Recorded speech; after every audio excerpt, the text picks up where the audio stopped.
A sale is just an exchange of value, basically.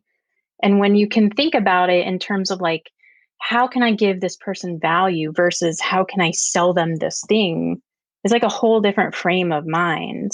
I think real estate agents in particular, like they just instinctively know this because you never get paid a dime in real estate until you've already worked for months. You're listening to the Real Estate Sessions. I'm your host, Bill Risser. Listen in as I interview leaders in our industry, getting their stories and their journeys to the world of real estate. Hi, everybody. Welcome to episode 244 of the Real Estate Sessions podcast. As always, thank you so much for tuning in. Thank you so much for telling a friend. Today, I get to go back to the world of copywriting. I'm walking through this fantasy land. Okay, I'm not a creative writer. I'm not going to go there. But I get to talk to Jessica Swesey. Jessica is a partner at 1000 Watt. If you are not following the gang at 1000 Watt, if you do not subscribe to the blog, head to 1000watt.net right now, pause the podcast, go sign up for this blog, their newsletter. It's just brilliant. And what they're doing now is working with teams and all kinds of great stuff. And I get to talk to Jessica about all that and more. So let's get this thing started. Jessica, welcome to the podcast. Thank you. So happy to be here, Bill. Really excited. I'm really happy to have you here. I'm going to get this out of the way quickly because I've had guests before say it's embarrassing, but I love copywriters. I love people who know how to write and compel a thought or an action or something from people. I mean, I think that is like a superpower. Am I getting too crazy here with that thought? I mean, I love to think of myself as a superhero, sure, but yeah, I mean that's really what it is. It's a lot of people don't really know what copywriting is, and it's a type of writing that specifically is trying to persuade someone to do something or feel something. Many times, it's trying to sell someone on an idea or a thing. So. I think that many people think they're good writers. I hear people all the time talk about that. And then I'll read what they're writing and I'm like, that's kind of like how I write. That's not the same as what Jessica writes or Lauren Walker or other people I know in the business. I've interviewed now probably 4 or 5 people who write professionally. And that's a skill. I just think it's awesome. Is there like a novel or some piece of work sitting inside you someday? I always wonder about that. Yeah, actually, particularly lately with all this going on in the world, I realized the other day that I really do have this like I totally understand those people who are just like, it just came out of me, like the great American novel or whatever. I have a lot of things inside that actually hurt to keep in there right now. And so I've been writing a lot more just in my own personal Google files. No one ever sees it, but but I write every day. It's a practice I started years ago too. Even if it's just brain dumping for 10 minutes in the morning, I always make it a point to write every day because I think, like anything, if you're an NBA player, like Michael Jordan played basketball every day for hours, even when it was off season. That's what you got to do. So I write every day. I love that. By the way, I'll sign up now for the advanced copy of the book. So just put me down as one of your first sales. I know you live in the East Bay area, up in the San Francisco. I got to be careful. I live in Tampa Bay, so when I talk about the Bay Area now, there's 2 of them. So you're I've realized that over the years, like, there's more than one Bay Area. Yeah. And so, first of all, I'm pretty sure you didn't grow up there. Let's talk about where home was as a child. I moved out here about 20 years ago in the year 2000 from Western Pennsylvania, near Pittsburgh, because a lot of people don't know what that means, actually. Very small town. I'm a small town girl, grew up with like 1 or 2 schools in our town. Everybody knew each other, always wanted out. And I graduated from college in 1999. I came and visited my then best friend, who's now my husband, and was just like, fell in love immediately. Was like, oh my gosh, there's no humidity here. There's no winter. The people were, the Bay Area it still had this sort of air of freedom about it, and free thinking, and there was a lot of like just artist community. I moved in with my husband was in art school at the time, and so all of our roommates were also in art school, so that was really cool to just sort of experience that as well. But yeah, transplant. A little bit different than Western Pennsylvania, where every high school football kid's trying to make the NFL, right? Yeah. Yeah, exactly. That's a little bit different. You went to West Virginia, which is great. Mm-hmm. Mountaineer. You studied English and creative writing. So you obviously knew early on as someone going into school that this was going to be your future. Now, my guess is you weren't really thinking about working for one of the best creative agencies in the country when it comes to real estate. You were probably thinking about something else. What was your dream job?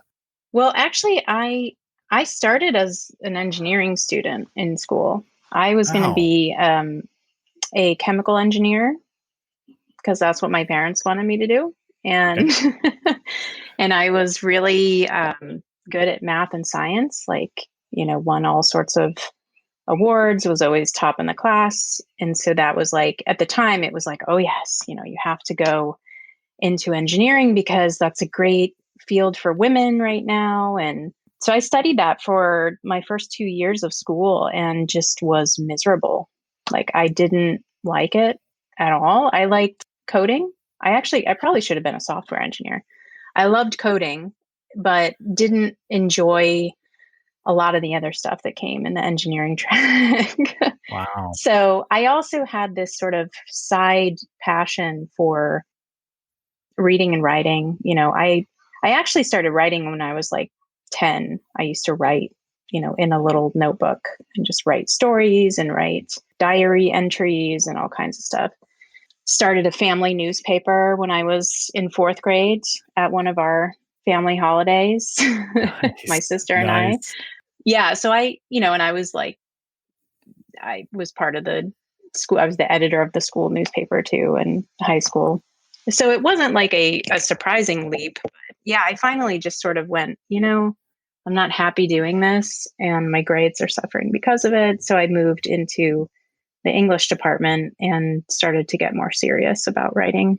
That's awesome. I mean, so obviously you're super well-rounded. That's pretty cool to have all those skills and all that experience. That's great. Well, I mean, I don't think I could code anything now, but True. Back then, it was pretty simple stuff. You're in Morgantown for that time at West Virginia. Tell me about, college life in a small town. That had to be pretty cool. Yeah, Morgantown's a great place. West Virginia itself is amazing. I think a lot of people who've never been there really probably have the wrong idea about it, but it is one of the most beautiful places I've ever been to. The mountains are incredible. Our town, like our campus it was basically, looking back on it, it was just preparing me to live in San Francisco later in my life because the hills were very similar, walking to and from class. It's very hilly. Yeah, it was a great place. There were lots of things to do. The school itself was nice because it was big enough that we had, a Big East football team. We had a really good basketball team when I was there. So there was all sorts of fun, big school things going on. But it was small enough that you kind of knew most people, or at least over the course of being there over the years, you knew everyone by the end of it. And you could form relationships with your teachers pretty easily. So I always liked that a lot. Yeah. And it was there that I really got into writing. There were some teachers in particular who encouraged me to attend professional writing workshops in the summertime. And so I did that for a couple of years also. I think we both, Jeff Turner, right? Yes. I've known Jeff for a long time. Yeah. West Virginia native. Yes. Yeah. I think that was one of our first things we ever really connected over because. Yeah. He always goes back and visits family and he loves that camera. And there's some beautiful pictures that come out of, I'm not sure exactly. I think I'm not sure the name of the town. I don't want to butcher it, so we'll let it go. But yeah, my wife and I had the opportunity to drive through West Virginia coming from Durham, North Carolina. We were driving back to Buffalo. So you can imagine kind of the route we took, and just beautiful, beautiful drive. Gorgeous. Appalachia, So yeah. I agree with you. You get out of school. What do you do first? What was your first gig? My first job out of college was as a sports writer for the local newspaper in my hometown. Wow. Just kind of funny because I never played a sport in my life. Well, no, that's not true. I played softball for a couple summers, like on a summer league when I was in middle school. Other than that, I really was not into sports. It happened to be a job that seemed like I would be able to adapt some skills to at the time. So yeah, I remember getting hired and the sports editor was like, I don't really care that you don't know anything about sports. He's like, I need someone who can put a sentence together and learn it. So I remember going out to a bunch of baseball games with him we had to take our own scorebook, and you basically had to you had to keep track of the entire game. So every move, I don't know if you know anything about baseball scoring, but every move is recorded on this special paper, this ledger. So you know exactly where the ball went, on the third pitch in whatever inning, So I learned all that and was a sports writer for, I think it was about a year. And it was actually really fun. The pay was terrible, but I was living with my mom and just kind of starting out and having fun. Yeah. No, look, keeping score. Every baseball game I go to, I buy a scorecard at the game. Mm-hmm. Every Major League Baseball game, get the free pencil, like a golf pencil. And I always start off each game by keeping score until a no-hitter is broken. Once somebody gets a hit, right, then I put it away. Then it's just my thing. And I've never kept score for a no-hitter. Yeah. So, no, I grew up, my mom was the scorekeeper on my Little League team. So I'm very aware of, and even if you get very particular, like you were talking about, it had to be like an L for a line drive or an F for a fly ball. Yep. Or, yeah. I mean, you had to be very specific, and you drew a little line where the ball went. And draw where it went. Yeah. That's awesome. Good. Yeah. Well, there's a few people listening right now that know exactly what we're talking about. And there's a bunch of others that are like, what are they talking about? I got pretty good at it. In fact, because I covered the same teams all the time. Sometimes their scorekeepers would consult with me at the end of the game, so we would make sure that we had the same stuff. Sure. Yep. Same runs, hits, and errors, and a whole thing. I love it. That's awesome. You mentioned though, you come out to the Bay Area, you come out to California, and so when you come out here, is that how you find Inman? So I had an interesting path when I came out here. So it was the year 2000. So it was the middle of the .com bomb. Right. I missed the boom part and everything was closing. There were no jobs. Rent was stupid cheap at the time, which was great for someone like me just starting out, living with a bunch of roommates. But there just weren't a lot of jobs. Hardly anybody was hiring. So I ended up, my first job here, I worked for a tie-dye t-shirt company in San Francisco. Very appropriate. It was actually quite perfect and very memorable. I learned all about tie-dyeing. There's a bunch of different techniques. It's a very soothing and kind of fun activity. We used to dye the shirts, send them off to get silk screened with images of Bob Marley and Grateful Dead and all that stuff. And then they would be sold to all these different stores around San Francisco and different cities. So I did that for a while. And then I got a job for a travel wholesale company, which was basically this company that sold travel packages only in Hawaii, Mexico, and Tahiti destinations to travel agents who then sold them to their customers. And you could see the writing on the wall there. I was there maybe 2 years, and that was when Expedia and some of these other travel companies were starting, and we didn't even have a website. And I just knew this company's not going to be around much longer, even though it had already been around for 20, 30 years at that point. So I was aggressively looking for a job where I could write again. And I came across an ad for Inman in Craigslist. And that's how I ended up at Inman. And at the time, like, I didn't know anything about real estate, but I thought, if I can learn how to score a baseball game, I think I can figure out what mortgages mean and all that stuff. So luckily they thought so too. So they hired me in, when was that? 2002, I want to say. And I worked my way up. Like, I just started as, like, I wrote tiny little stories in the beginning. I filed stuff, I edited, did copy editing. And then I eventually got to, like, the point where I could do real reporting. So I could actually, like, call people on the phone and come up with my own story ideas and stuff like that. And then I ended up being managing editor.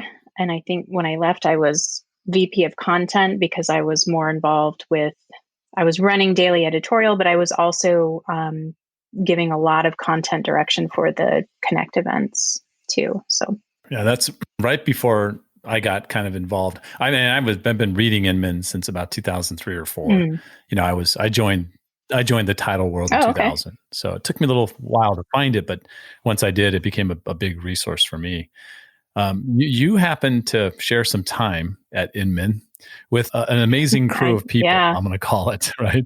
Because you're, as a partner at 1000 Watt, you were there at Inman with Brian, Mark, and Yes. Joel at the same time. Well, it's interesting. Not all 4 of us were there at the same time, but when I started, Mark was there and Brian was there, and he became the president, like, right after I started. Brian did. And then I think Mark left first a few years later, and then Brian left. And then not long after that, we found Joel, because Joel used to run a blog, The Future of Real Estate Marketing. And I was a big fan. Right. And we had a position open. So I thought to myself, man, it'd be great to work with this guy, So I called him up and recruited him basically into the company. And so he and I worked together for a few years before I left. And then, so we sort of passed the baton. That was a Forum with an E. Yes. I remember Forum reading with that an E. religiously. Yeah.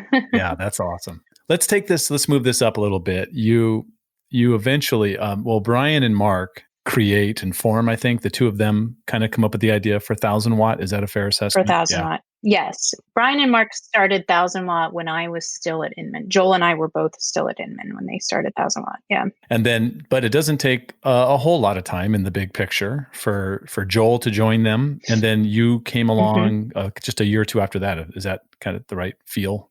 Yeah. Yeah. So I think they started 1000 Watt in 2007. I left Inman in 2008 and started doing freelance work for them right away. And then Joel joined right around that time too, I want to say. And then I joined in 2012. I think it was 2012. Yeah. 2012. I've been a fan of 1000 Watts since the day I kind of discovered what it was, right? Because, and once again, for me, it comes back to the writing that comes out of that organization is so good and so top notch, right? I mean, you've seen me retweet almost everything that comes out of there. I love, and I remember talking to Mark about that process. I'd love your take on that process. Like, you just recently had a post come out a day before we recorded this episode. And does that post go through a whole lot of other people? Or, I mean, what's it look like before that thing actually gets put on the blog? Well, it all starts with point of view, right? So we have never approached the blog as kind of like a content mill or an editorial calendar that has to be filled. We approach it more as, like, we have a point of view. There are certain things we like to talk about. There are certain things we feel we have a duty to talk about. And one of us will come up with an idea. I mean, we have certain goals that we try to write at a certain, pace so that we don't lose people. We don't want to go months without publishing anything. But we don't really like pressure ourselves either to like, okay, we've got to have this Monday post every week, because we've tried that over the years and found that like when we put the point of view higher in the priority chain, like sometimes that doesn't work. So yeah, it's like one of us will pitch an idea that we have for a post and we talk it over with each other. And then it goes through a review of the 4 partners. And then it gets published. But we just, we have a certain voice. We all have our own voices. Obviously, like Mark's post sounds different from mine, sounds different from Brian's or Joel's. But we have this sort of cohesive point of view and voice within our organization too, that, it's not that we can't have differing opinions. It's like we all have to sort of be on board with what we're saying too. And if not on board, then like on board with the idea that like, that's your point of view on this topic. I think we pretty much always fall in line on everything. I don't think we've ever really disagreed. So, well, it's very interesting to see that dynamic work with the 4 very different people, in backgrounds. Mm-hmm. I mean, think about, the backgrounds and all that stuff to all come together in this one place. I think it's amazing. Yeah. I want to get really specific because I love when either Brian or Mark is on stage. They tend to be on stage a lot. Well, Brian maybe the most, mm-hmm. right? And he was at the Inman Connect Now stage. Mark did an interview, which was amazing.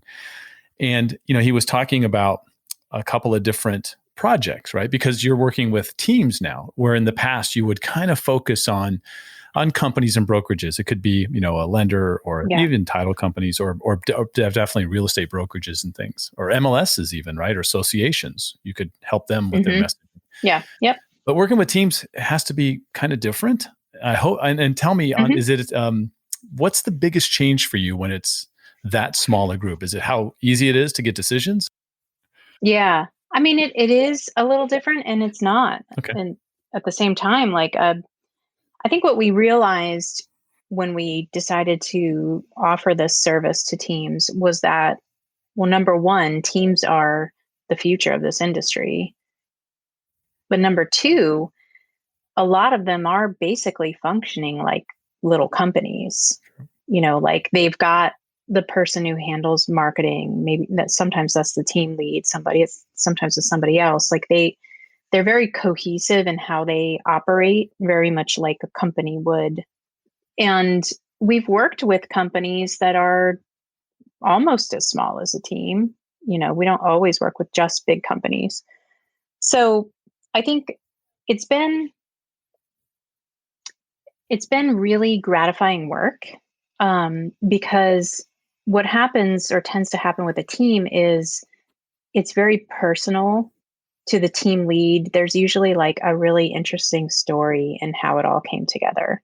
So it's just been really gratifying work because we see that they understand where we're coming from when we bring ideas to the table. And it's usually a perfect fit.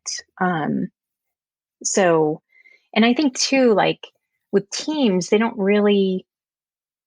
have to answer to anybody. Like they are in full control of the direction of the message. And so I think that in some ways makes it a lot easier.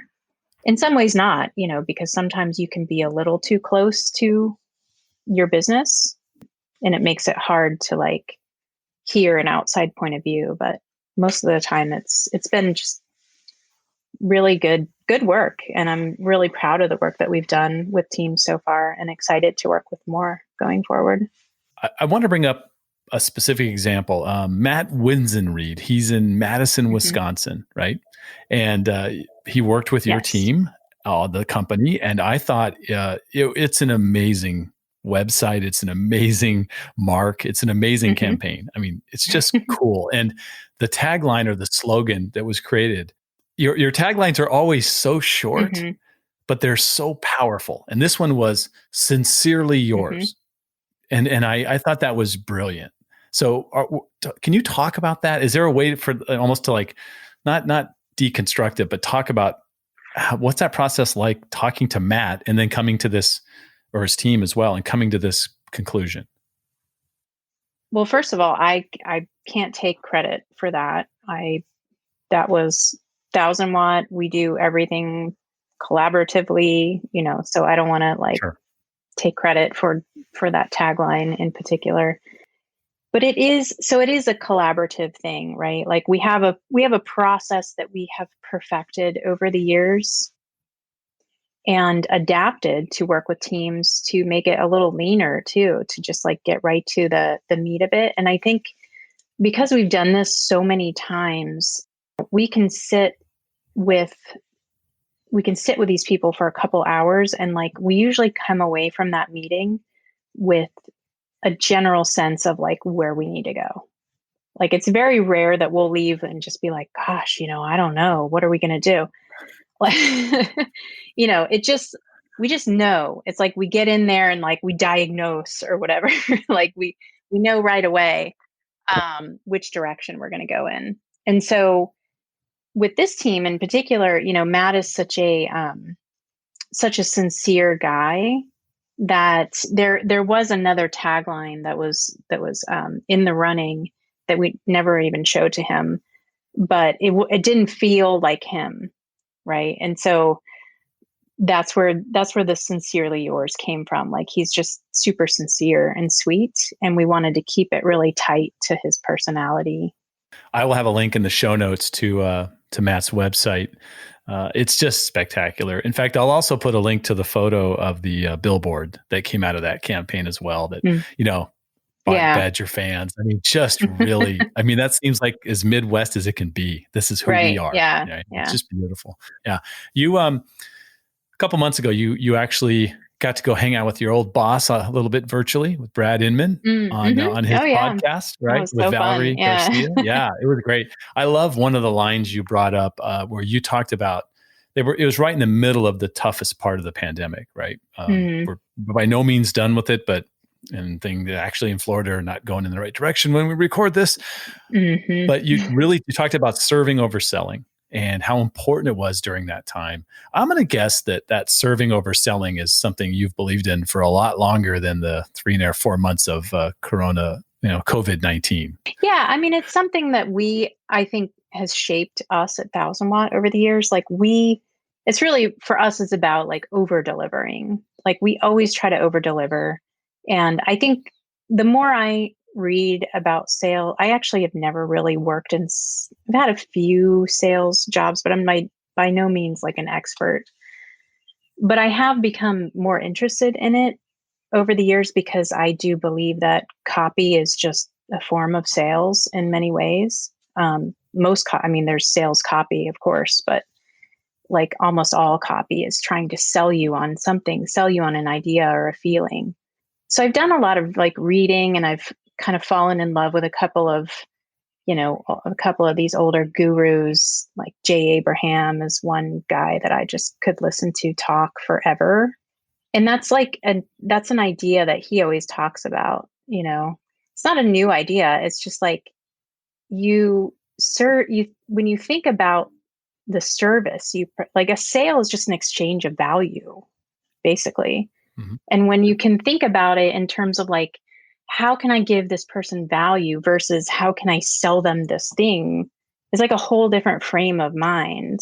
I think real estate agents in particular, they just instinctively know this because you never get paid a dime in real estate until you've already worked for months on something and given your time and all this value. But I think during the pandemic, it just became such a moment to really stop and live that. We did that. We did a bunch of free sessions with anybody who just wanted to talk with us for an hour in the beginning because everyone was just so stunned. What do we even do?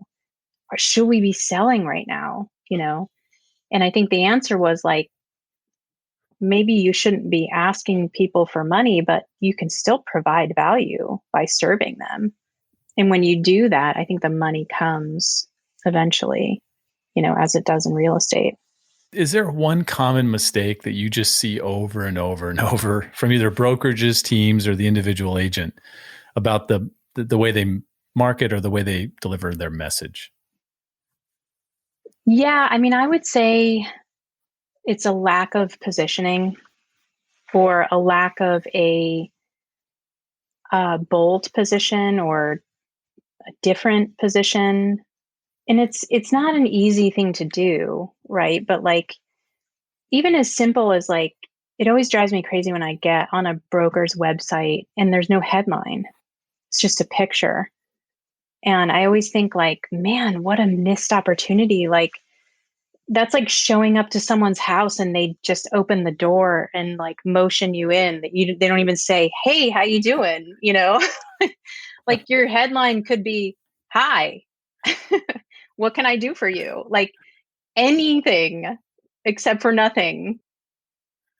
That drives me crazy. And I know that in some cases it's like it might be hard because of the vendor situation or whatever, but it's like, wow, like you really all you need is like a good sentence that's taking the time to think outside of find your home. Like that is a non-position type of headline. That's just very mechanical. So I think that's a mistake. Or yeah, like just not when you don't say anything at all, like you're creating the space for others to come in and say something about you or for you or make their own impression. But when you do say something, even if it's just simple, but it's really you, like people, it's pretty powerful. Like people can come away and be like, wow, that company seems so like down to earth or in touch with what's going on right now, or like helpful or kind of quirky or different, like you can leave an impression with just a few words. And I think that's a missed opportunity. For those listening to the show, what you just heard, that is 1,000-watt talk. 1,000-watt speak. It's awesome. There's nobody else doing that. Who else is saying that? I don't know. This is awesome. So, like, Jessica, I've had you here over the half hour I've asked you your time. So I'm going to give you the last question I've asked all 243 guests before you. Which is amazing, by the way. You should pat yourself on the back. That is 243 episodes and counting. That's awesome. Good job. When it's a passion, when I have such a curious nature. I'm passionate about finding out about people. This is not work. This is super fun. So that's probably why it keeps going. What one piece of advice would you give a new agent just getting started? Okay, so what would I give? Well, first of all, the caveat that I've never worked as an agent. And I realize I don't want to be the type of person who like tries to act like I know better than someone else at doing their job. I've never done this job. So never walked in their shoes, so to speak. But I think, for any profession, really, it's like when you think about the people who succeed the most, it tends to be like the ones who just kept going, right? Like even with your podcast, for example, like how many podcasts have been started over the last 5 years and never made it past the 5th episode because the person like burned out or was like, man, like this, nobody's listening to this, it's taking too long. I'm not going to do this. I'm not going to waste time with this anymore. I think it's the same, with real estate. It's the same same with writing. Like you have to keep showing up. You just have to keep like you have to be willing to fall down and get back up, fall down and get back up and just keep going. And I think like the best of anybody in any career, it's that person who is willing to do that over and over again. Jessica, if someone wants to reach out to you, what's the best way for them to get in touch with you? I would say, I guess, email. I'm pretty responsive on email, jessica@1000watt.net. I'm also on Twitter, Swesey. Those would be my two spots. I don't answer my phone because I get too many spam calls. Awesome. Jessica, thank you so much for your time. This really was fun. I want to ask one last thing at the end are you cool with people using Grammarly? I mean, are you good with that? I am, but it does sometimes bring up issues because sometimes good copy is like good copy mimics how we speak, you know? And so it's not always like perfect grammar. And sometimes when you try to shove the perfect grammar into it, it then sounds more mechanical and it doesn't work. So that's when I have an issue with Grammarly. But I do think, yeah, it's great to check some things. It's helping me cure my passive voice. That's a good Yeah. thing, Oh, that's right? good. That's really good. Yeah. That's a problem for a lot of writers. Yeah. Exactly. Well, it's been really a lot of fun, and really best of luck to you and the whole gang at 1000 Watt. I think Yeah, it's, you like I too. said, I promote that blog every chance I get and say, if you're not reading these people, you're making a massive mistake. So thanks so much for your time. Oh, we so appreciate that. Thank you so much. I love that. Thank you for listening to the Real Estate Sessions podcast. To leave a review or rating, go to ratethispodcast.com/RE sessions. You can also subscribe to the podcast at your favorite podcast listening app. Finally, you can go to therealestatesessions.com and subscribe to our email newsletter and be notified whenever a new episode is released.